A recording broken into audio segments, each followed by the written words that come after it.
Merci beaucoup, Florian. Merci. Beaucoup merci au groupe de louanges. C'est tellement bon de pouvoir louer le Seigneur, de pouvoir l'adorer, de pouvoir répondre nos cœurs devant lui.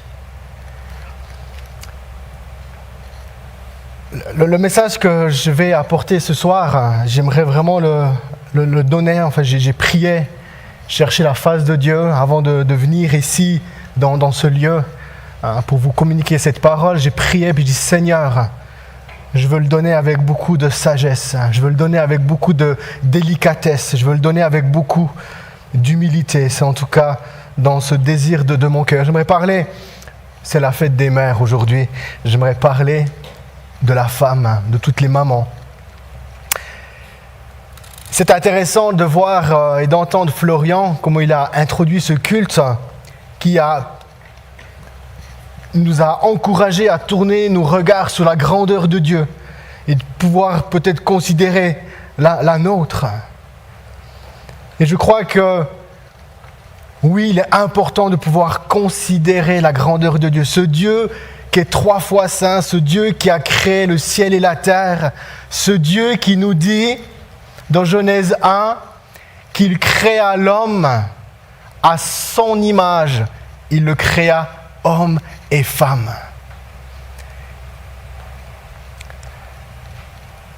L'apôtre Pierre, va nous dire dans sa première épître à 1 Pierre, chapitre 3, le verset 7, où il donne des recommandations aux maris.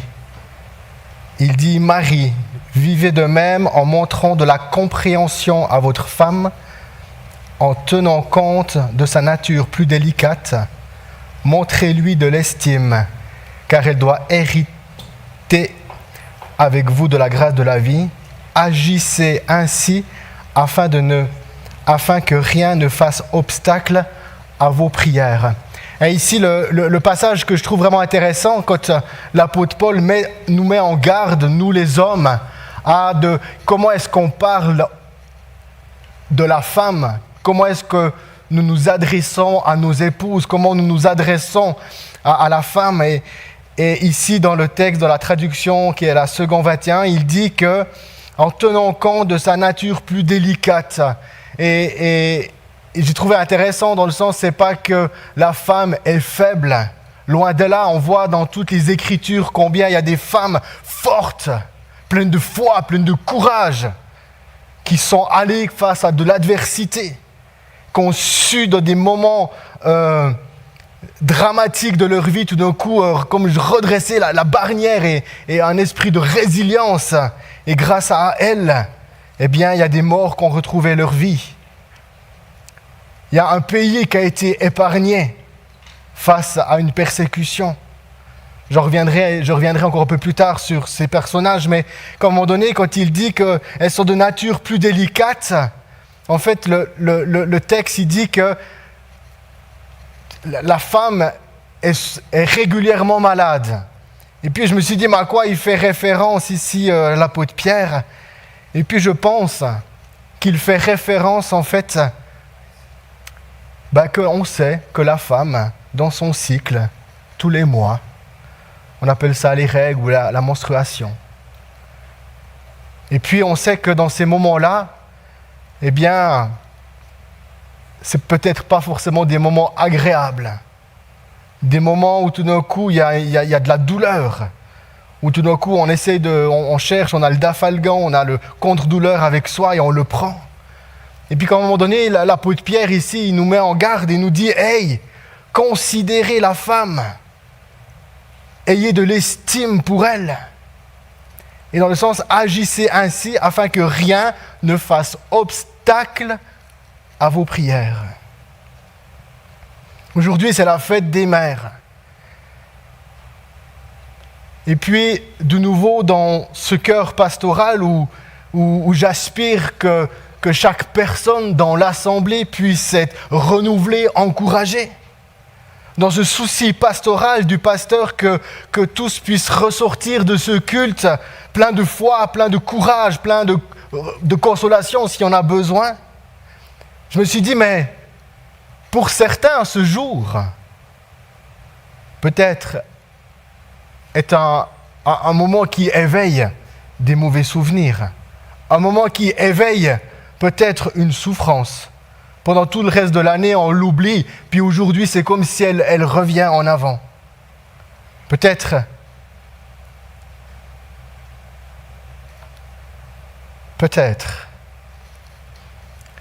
aujourd'hui, tu souffres parce que tu n'as pas connu la joie de pouvoir porter un enfant. Et dans cette souffrance, eh bien, je me suis dit, mais Seigneur, toi qui es tellement bon, tu as une parole pour toute personne.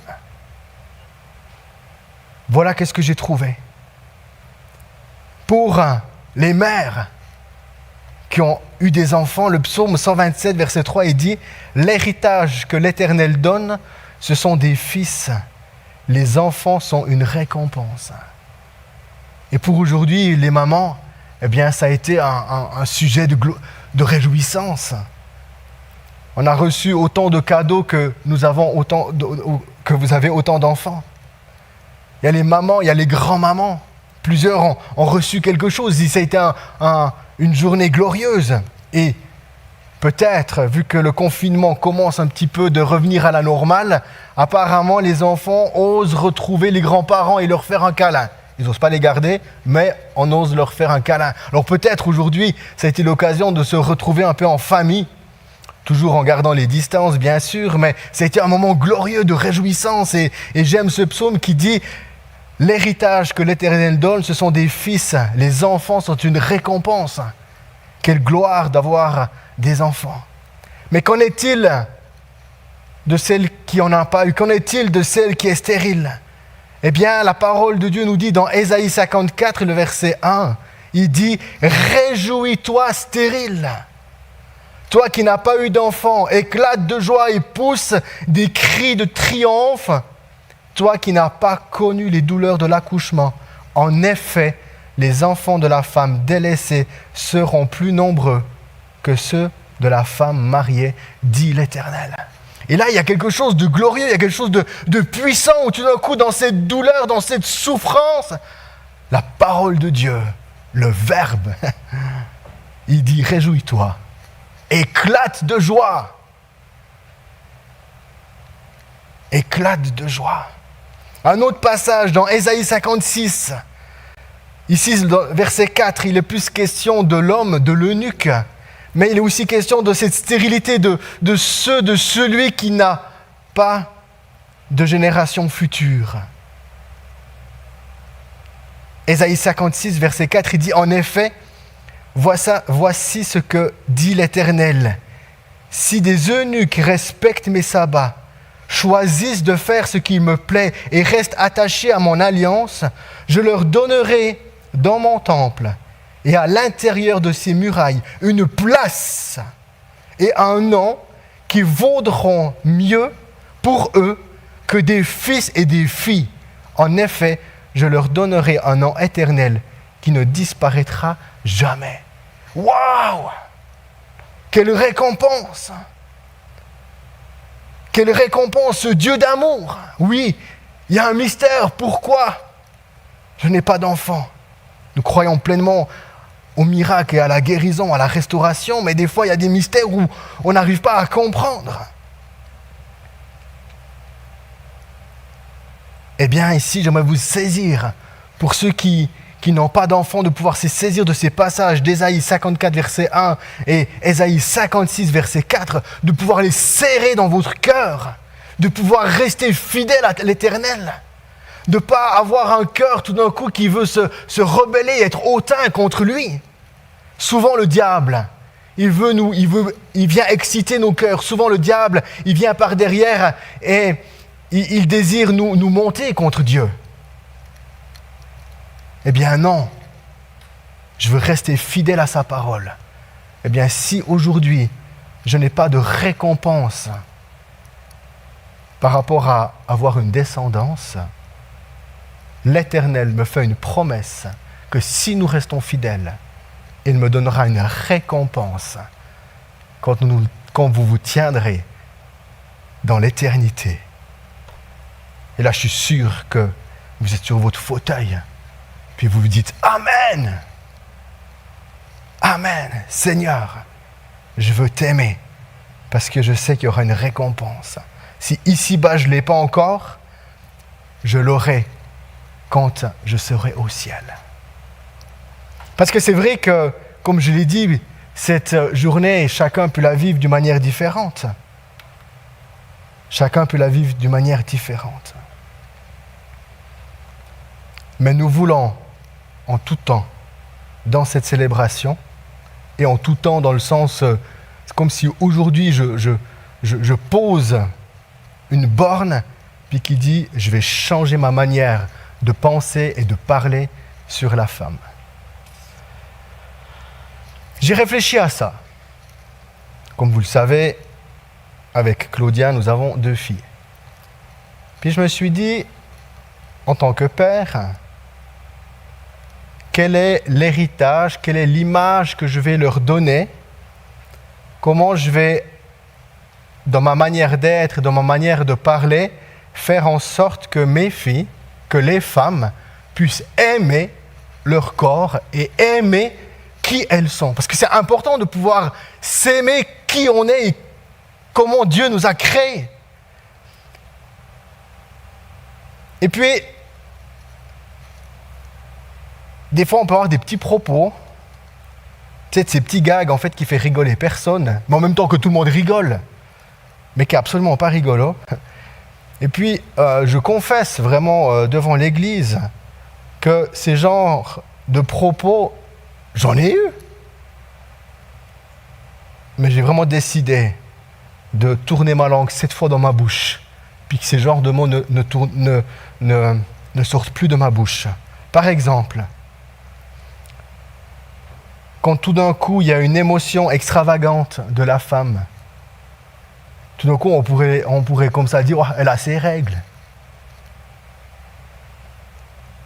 Ou bien, en voyant les douleurs qu'elle a, on pourrait dire, on ne le dit pas trop fort, mais des fois entre mecs, ou bien heureusement elle, pas moi. Ou bien lors de la grossesse, avec peut-être pour certaines plus de complications, d'autres choses. Et puis que du coup, quand on voit l'accouchement, on peut tellement vite dire, de nouveau, vaut mieux elle que moi. Et je me suis dit, dans cette manière de parler, dans cette manière de s'exprimer, j'ai l'impression que je suis en train, si je parle de cette manière, je serais en train de dire, là je parle littéralement par rapport à mes filles, parce que je suis concerné direct, parce que nous avons 2 filles. C'est comme si je leur dis, malheur à vous, vous êtes des filles. Hein. Dommage que vous n'êtes pas des garçons. Eh bien, j'aimerais vraiment, parce que j'ai eu ces propos et je veux vraiment veiller à plus avoir de propos comme ça, et j'aimerais tellement encourager toute l'Église à pas rentrer des fois dans ces forts de pièges où en fait ces petits gags sur les dames, sur les femmes, sur des choses, et puis que c'est plutôt dénigrant. L'apôtre Pierre nous dit, que je l'ai lu, 1 Pierre 3,7, Marie vivait de même en montrant de la compréhension à vos femmes, en tenant compte de sa nature plus délicate, montrez-lui de l'estime. Agissez ainsi afin que rien ne fasse obstacle à vos prières. Amen. Et puis la question que je me suis posée, c'était quel est le regard de Jésus sur la femme ? Qu'est-ce que les évangiles nous racontent à ce sujet ? Déjà, d'une manière globale, j'aimerais dire que dans toute la parole de Dieu, il y a plein de récits, d'héroïnes. Dans l'Ancien Testament, j'aimerais citer par exemple Anne, la mère de Samuel. Un cœur plein de foi, un cœur dévoué à Dieu. De cette femme est né un grand prophète pour Israël, Samuel, où on raconte beaucoup d'exploits de ce qu'il a fait. Cet homme qu'il a oint les 2 premiers rois, Saül et après David. Ensuite, il y a une autre femme, Esther, qui est devenue la reine de Perse. Et puis dans un moment crucial où tout d'un coup la mort avait frappé à la porte de son peuple, eh bien elle se lève. Elle devient la générale du peuple. Où tout d'un coup elle convoque dans toute la ville et les provinces qui étaient autour un jeûne de 3 jours. Une femme tout d'un coup qui est coachée par Mardoché, mais en même temps qui prend du coup les choses en main et elle fait une trace. Et grâce à son courage, il y a aussi Mardoché, mais j'aimerais honorer Esther. Grâce à son courage, elle sauve sa nation. Il y a encore aussi Déborah, qu'on voit dans le livre de Juges. Cette femme, à plusieurs reprises, qui vient et qui amène la délivrance à Israël. Maintenant, dans le Nouveau Testament, quel est le rapport que Jésus avait avec les femmes? Qu'est-ce que les évangiles nous racontent à ce sujet? Eh bien, ce qui est intéressant, est-ce que vous saviez qui est la première personne qui reconnut que Jésus était le Rédempteur d'Israël? Eh bien, c'est une femme. Elle s'appelait Anne, qui est racontée dans le livre, dans l'évangile de Luc, chapitre 1. C'est une femme âgée qui était jour et nuit dans le temple et qu'elle servait Dieu par le jeûne et la prière. Et au moment où tout d'un coup les parents de Jésus, Joseph et Marie, arrivent au temple pour faire selon ce que la loi de Moïse exigeait, Siméon y vient puis commence de donner des paroles, puis tout d'un coup surgit Anne et elle commence de prophétiser. Et en fait, si tu lis, il n'y a pas beaucoup, hein, c'est des petites, un verset, mais qu'en fait c'est la première prédicatrice de la bonne nouvelle. Parce qu'elle commençait de parler de Jésus et qu'elle disait, il est question de la rédemption. C'était la première prédicatrice. Ensuite, il y a une autre femme qui arrose les pieds de Jésus par ses larmes, qui les essuie avec ses cheveux, qui répand un parfum sur ses pieds. Et ce parfum commence d'embaumer toute la maison. Les hommes sont choqués. Mais Jésus va dire, il lui sera beaucoup pardonné, car elle a beaucoup aimé. Et pour finir ce discours, Jésus dit à cette femme, ta foi t'a sauvée, va en paix. Il y a encore la femme samaritaine. Cette femme qui rencontre Jésus au puits, à l'heure du midi. Et dans cette relation et cette rencontre avec le Christ, avec Jésus, elle est bouleversée. Elle se lève et elle court dans son village. Elle prépare le chemin du Seigneur. Elle commence de témoigner et de partager ce qu'elle avait rencontré, ce qu'elle avait vécu avec le Seigneur. Et pendant ce témoignage, le texte nous dit que Jésus arriva gentiment. Et grâce au témoignage de cette femme, toute la ville connaît le salut. Amen. Gloire à Dieu. Je trouve ça vraiment tellement magnifique, cette histoire de la Samaritaine. Souvent, les disciples sont choqués de voir Jésus qui parle avec une femme. Mais Jésus, lui, n'en est pas. Il y a encore une autre histoire de femmes, c'est les sœurs Marthe et Marie. Oh, Marie qui se tient des heures et des heures aux pieds de Jésus pour juste entendre les paroles qui sortent de sa bouche. Un psaume nous dit que les paroles qui sortent de la bouche de Dieu sont doux comme le miel.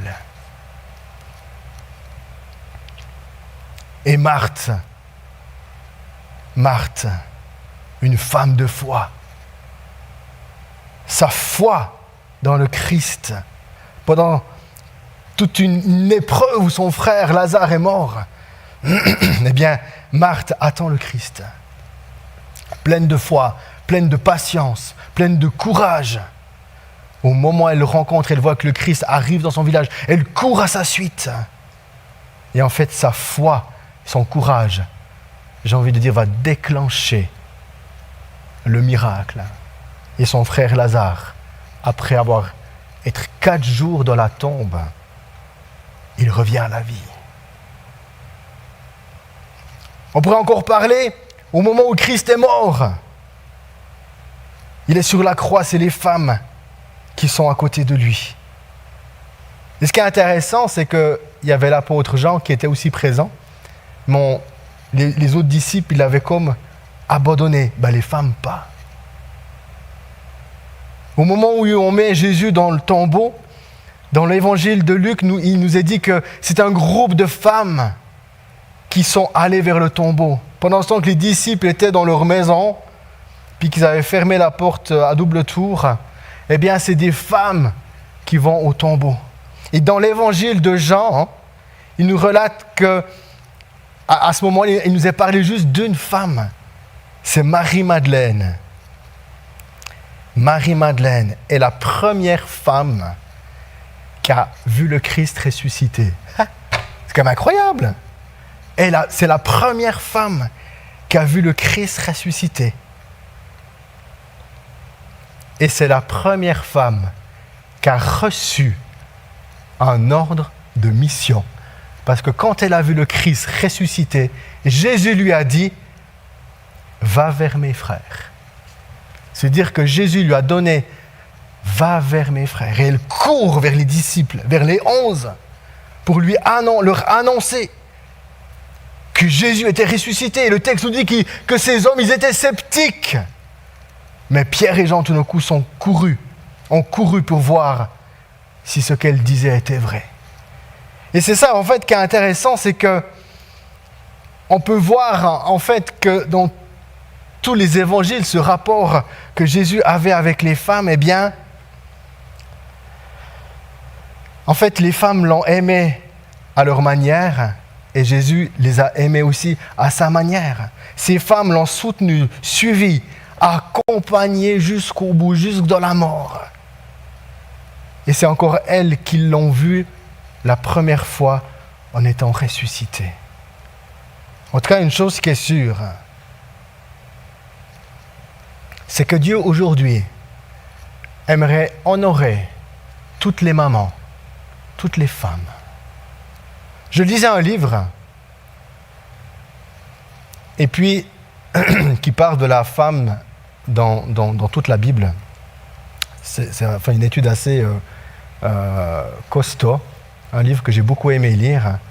Et puis, quand il est venu sur les épîtres de Paul, ou des fois qui amènent beaucoup de tension par rapport au regard vers la femme, mais il dit, si l'apôtre Paul voyait aujourd'hui d'une manière globale comment l'Église utilise ces textes par rapport à la femme, il est dit, il serait choqué.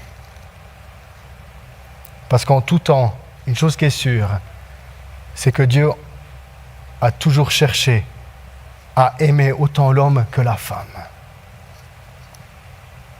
Amen. Dieu a aimé autant l'homme que la femme, autant la femme que l'homme.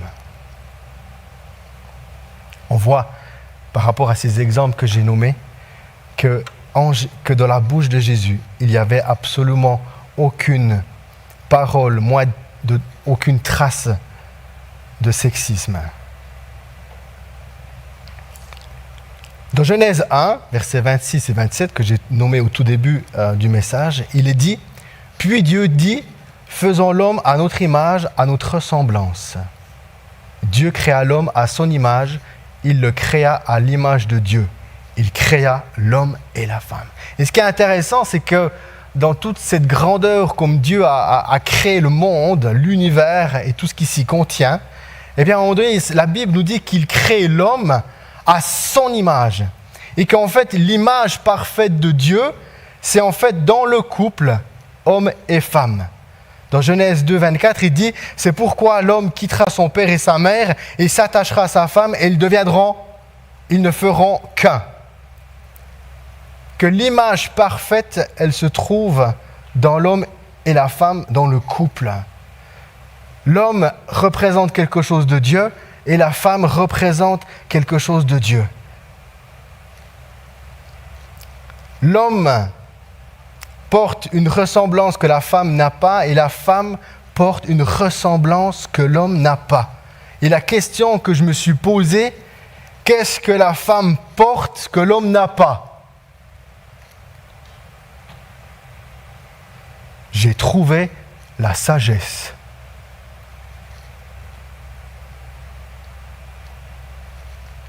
Dans Genèse 1, il est dit « Au commencement, Dieu créa le ciel et la terre ». Mais la question, qu'est-ce qu'il y avait avant le « Au commencement » de Genèse 1? Proverbe 8, qui nous fait une description de toute la sagesse, Proverbe 8, 22 à 31 dit « L'Éternel me possédait au commencement de son activité ». Et ici, le mot « commencement » est le même qu'on retrouve dans la Genèse, qu'il est dit « au commencement ». L'Éternel me possédait au commencement de son activité, avant ses œuvres les plus anciennes.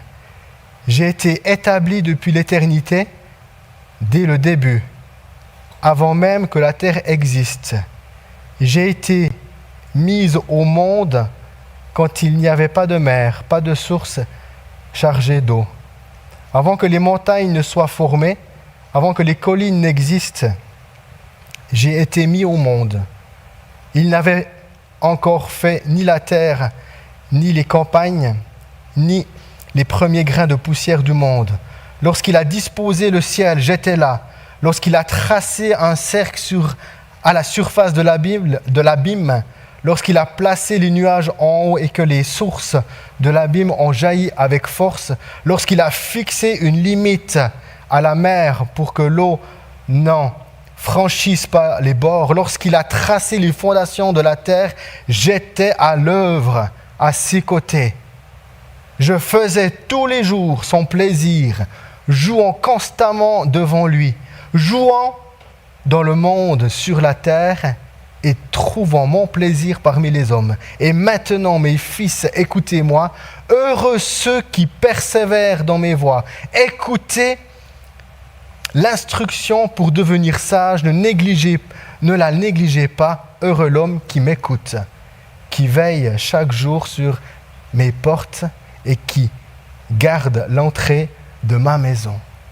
Ce qui est intéressant ici, c'est qu'on voit que avant Genèse 1, au commencement, il y avait la sagesse. Et de cette sagesse, de cette connaissance, eh bien, est née la création. En fait, que le vrai commencement, la véritable genèse, ce n'est pas la création du monde, mais cette plénitude du savoir éternel de Dieu, qui est la sagesse, dont il se réjouit et qu'il porte en lui. En fait, cette sagesse, il la porte en lui. Il porte en lui le plan créateur de l'univers. Comme une femme qui porte l'enfant dans son sein. Cette sagesse, en fait, là j'y vais un petit peu court, mais en fait cette sagesse, elle est comme la matrice de Dieu. Et que de cette sagesse, il a façonné, il a pensé le monde, et tout d'un coup elle est sortie de lui. Comme la femme, comme l'épouse accueille un spermatozoïde, et dans sa matrice, dans son utérus, eh bien cet spermatozoïde est façonné, est travaillé, et il en ressort la vie.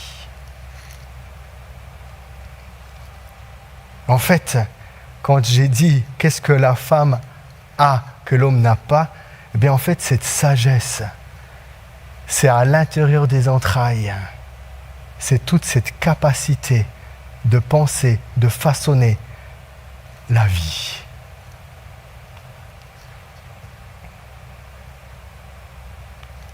Quand j'ai réfléchi à ça, quand l'Esprit Saint m'a conduit là-dedans, mais j'étais là, incroyable. Incroyable la ressemblance que la femme porte en elle.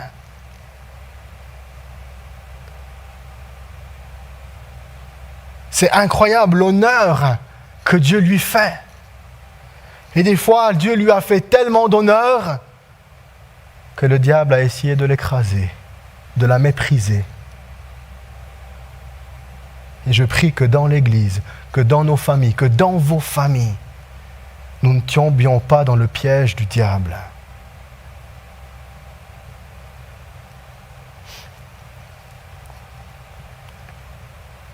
Dans Jérémie 31, verset 20, Dieu parle et il dit « Éphraïm, qui était une des tribus d'Israël, Éphraïm est-il donc pour moi un fils chéri, un enfant qui fait mon plaisir, pour que chaque fois que je parle contre lui, son souvenir reste si fort en moi.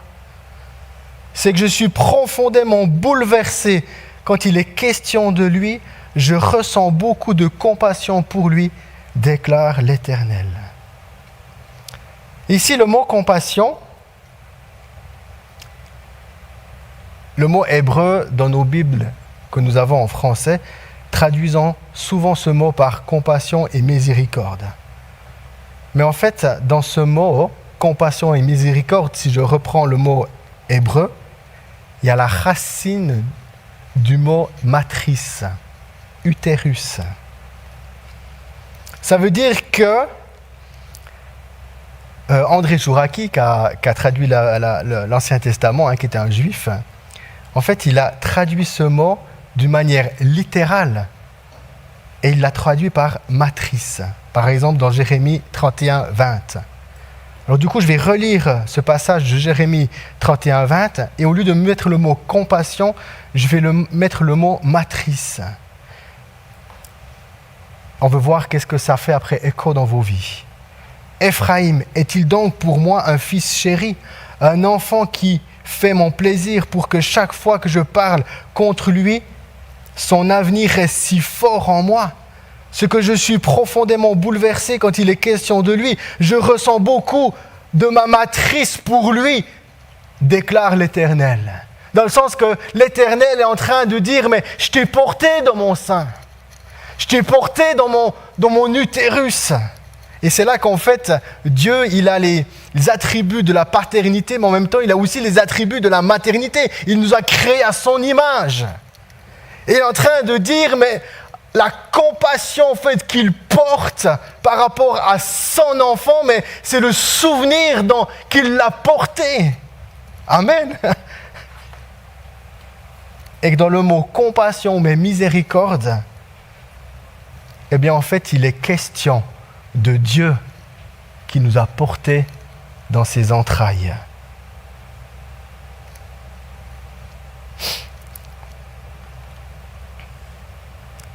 En fait, quand il est dit qu'il ressent beaucoup de compassion, en fait, cette compassion, c'est l'amour maternel, au sens le plus sûr, le plus pur. Et que cet amour, en fait, rien ne saurait l'effacer. L'amour d'une mère dans les entrailles pour ses enfants. L'amour d'une mère quand elle pense à ses enfants. Sa compassion, sa miséricorde. Elle les a portés. Elle les a sentis bouger. Alors je me souviens quand quand Claudia était enceinte, j'ai pu, en tant que père, être à côté et puis j'ai pu, j'ai envie de dire, goûter à la joie de pouvoir voir tout d'un coup le coup de pied dans le ventre. Puis elle dit, ah tous, mets ta main, puis d'un coup, paf, on sent un coup. J'ai pu mettre ma main, mais mon épouse, elle a senti à l'intérieur d'elle l'amour maternel. Quand on parle de l'amour maternel, j'aime beaucoup observer la nature et les animaux. va entre le lion et son lionceau. Malheur à celui qui fait ça. Ou bien rien qu'aujourd'hui, dans nos pâturages, il y a beaucoup de vaches mères, comme on appelle, et il y a la vache et il y a son veau, il y a son petit. Eh bien, souvent, il y a des panneaux qui disent « Attention, il y a des vaches ». Parce que malheur à celui qui peut se promener et puis tout d'un coup qui peut se trouver entre la vache et son veau. Tout d'un coup, la mère pourrait se retourner et voir en l'homme un danger pour son petit. Elle n'aura aucune compassion à notre égard. L'amour maternel pour ses enfants. Eh bien, de la même manière, Dieu porte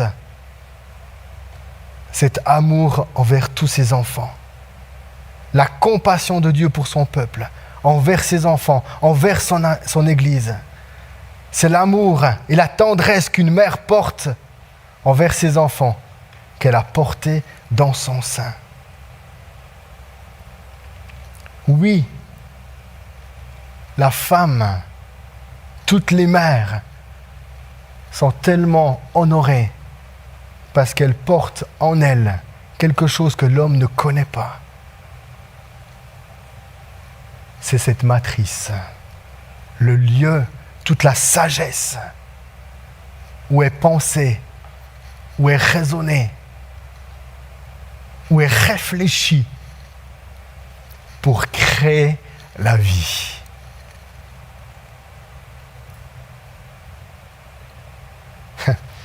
C'est toujours dur derrière la caméra quand on prêche comme ça parce que je me suis dit, j'espère que toutes les mamans sont là. Yeah! Amen! Que toutes les femmes puissent recevoir cet honneur sur elles. Parce que c'est tellement glorieux. En tout cas, à travers ce message, j'ai voulu honorer toutes les mamans. Toutes les femmes, parce que toutes les femmes portent en elles cette sagesse. Et que tous les hommes puissent honorer leur épouse, leur fille. Que les frères puissent honorer leur sœur. Que les frères puissent honorer leur sœur. Alléluia. J'aimerais prier maintenant pour vous et puis pour peut-être des personnes qui souhaitent avoir des enfants. Peut-être il y a des jeunes filles qui aspirent, qui veulent rencontrer leur époux et qui aspirent en elles ce désir de devenir maman. J'aimerais prier pour vous. Je crois que Dieu est puissant. J'ai vu plusieurs fois, avec Claudia, on a vu plusieurs fois, dans des situations de couple qui n'arrivaient pas à avoir d'enfants, tout d'un coup il y a le miracle. Nous avons plusieurs témoignages de personnes nous dire qu'après notre prière, eh bien, que ces femmes sont tombées enceintes. Si tu es là derrière la caméra avec ton mari, ou bien peut-être ton mari n'est pas présent, puis tu dis, mais j'aspire à avoir des enfants, mais j'en ai pas, tu peux simplement mettre ta main sur tes entrailles, sur ton ventre. Et maintenant, je vais prier pour toi. Seigneur Jésus, tu es le Dieu de la vie. Tu es le Dieu qui est plein de compassion, plein de miséricorde. Tu as porté, Seigneur, le monde dans ton sein. Tu l'as pensé, tu l'as façonné. La vie vient de toi. Tu es l'auteur de la vie, Seigneur. Et Seigneur Jésus, je prie pour tous ces couples qui aspirent à avoir des enfants. Seigneur, je prie pour un miracle. Je prie, Seigneur, que la stérilité cesse. Je prie pour la fécondité. Je vous bénis dans le nom de Jésus. Comme Dieu dit dans Genèse 1, qu'il bénit l'homme et la femme et dit « Soyez féconds », eh bien je déclare cette parole sur vos vies maintenant dans le nom de Jésus. Amen. Je prie maintenant pour toutes les femmes ou les hommes, les jeunes hommes, les hommes qui aspirent à se marier, qui aspirent à créer une famille. Eh bien, Seigneur Jésus, merci parce que tu les conduis. Tu conduis leurs pas, tu conduis, Seigneur, toutes les relations. Et le Cantique des Cantiques nous dit, n'éveillez pas l'amour pas avant qu'il soit prêt. Eh bien, Seigneur, donne-leur la foi que tu guides leur vie. Donne-leur la foi que tu les conduis. Et qu'un jour, Seigneur, dans des relations, tu puisses éveiller l'amour, réveiller l'amour. Et qu'ils puissent se rencontrer. Parce que la vie, elle vient de toi. Seigneur, je te prie aussi pour toutes les femmes, tous les hommes, peut-être qui ont été célibataires longtemps et que l'âge fait en sorte qu'elles se disent, ou bien qu'ils se disent, eh bien, d'avoir des enfants, il faut que je tourne la page. Parce que ça deviendra difficile d'en avoir, vu mon âge. Eh bien, Seigneur, je te prie pour toutes ces dames. J'aimerais prier particulièrement pour ces dames. Seigneur, qu'il y ait une grâce particulière maintenant qui descend sur leur vie. Que ces paroles d'Ésaïe 54 et d'Ésaïe 56 soient une réalité maintenant dans leur vie, qui dit « Réjouis-toi stérile, toi qui n'as pas eu d'enfant, éclate de joie et pousse des cris de triomphe, toi qui n'as pas connu les douleurs de l'enfantement. En effet, les enfants de la femme délaissée seront plus nombreux que ceux de la femme mariée, dit l'Éternel. » Et que cette parole maintenant vienne et descende sur ton cœur. Dans le nom de Jésus. Amen. Amen. Merci, mesdames. Merci pour qui vous êtes. Merci pour toutes les fois que vous avez su prendre soin de vos enfants. Pour toutes les fois que tout d'un coup, il y a eu une émotion, vous saviez que votre enfant partait à tel autre endroit, puis tout d'un coup, vous avez commencé d'intercéder et de prier. Grâce à votre prière, ça a préservé la vie de votre fils ou de votre fille. Merci pour qui vous êtes, parce que sans vous, le monde n'existerait pas. Que Dieu vous bénisse. Amen. Merci David pour ton message. J'espère que vous avez été enseignés et les femmes, les mamans, vous méritez d'être mises à l'honneur et je pense que c'est un point de rappel très important et que vraiment on puisse prendre conscience aussi de nos paroles, de ce qu'on dit afin qu'elles apportent la vie et pas la mort. En ce qui concerne la suite au Gospel Center, mercredi soir à 20h, je rappelle qu'il y a le Prayer Impact. On se retrouve sur Zoom. Sinon, il y aura de nouveau un message dimanche prochain. On se réjouit de se connecter avec vous. Et voilà, je vous souhaite une super semaine, que vraiment vous puissiez prendre des temps avec le Seigneur et qu'il puisse vous parler, que vos cœurs soient disposés à entendre sa voix. Je vous souhaite une bonne soirée. Merci de nous avoir écoutés.